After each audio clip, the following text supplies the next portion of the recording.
Sure. Really excited about this year's draft. We've had a lot of activity around 18 and 31.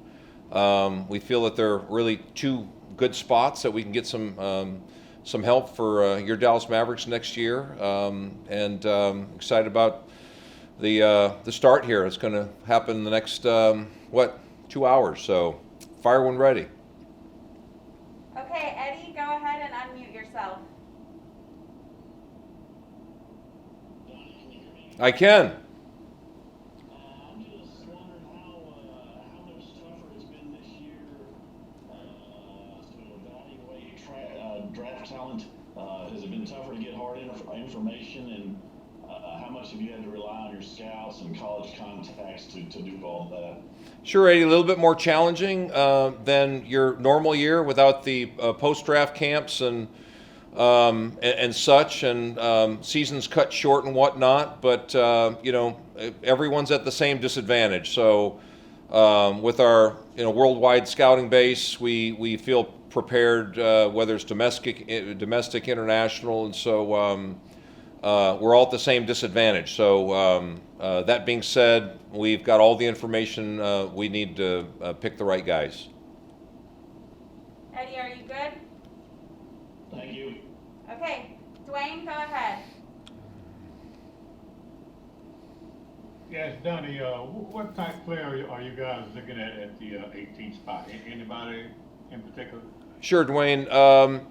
As usual, we're going to take the best player available.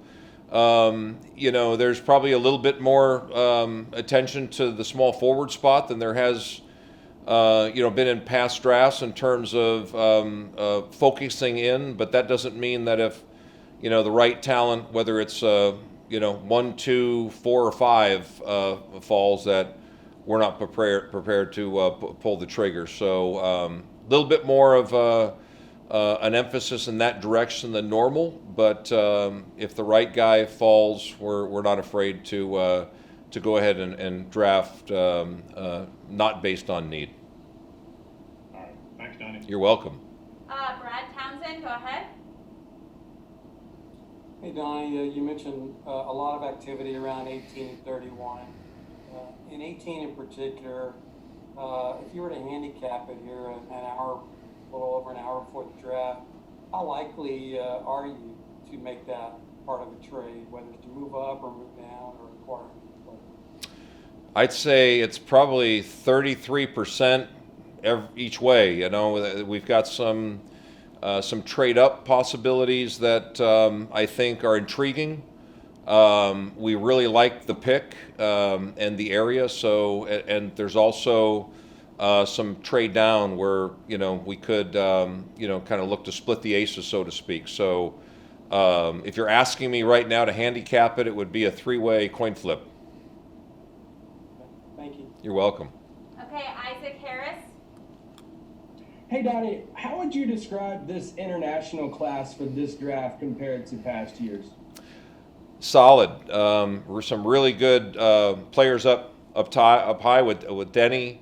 Lottery pick, types. There's some sleepers in the middle, and then there's some towards the end in the early first round. So and as you know, second round picks can also be very international too, with the draft and stash component. So I'd say it's above average. Okay, Callie. Hey Donnie, I'm Hi, curious Callie. back on the idea of this being such a virtual evaluation. How many of the 10 workouts were you guys able to do, and what was travel and evaluation like when you're not able to have that traditional combine and lead up to the draft?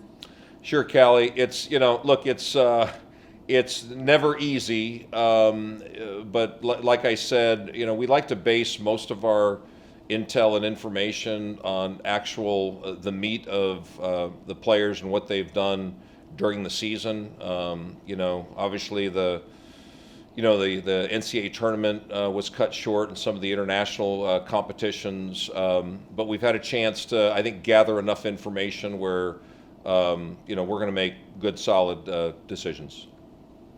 Thanks. You're welcome. Saad. Hey Donnie, good to see you. Saad, good to see you. Uh, is there any advantage to the local kids here, like RJ Hampton, Tyrese Maxey, those guys that are Metroplex kids in terms of how much scouting you're able to do, how much intel you have? Well, another reminder that basketball in Texas at the developmental levels is as good as any in the United States. Those are two really good, young players that you mentioned with a huge upside. Definitely being discussed in our area and considerations for us. We guys that work out here locally, it's a little bit easier, for us to, be familiar with them, whether it's, high school, Big 12 or in their postseason workouts. We've got a better than average handle on our local kids for sure.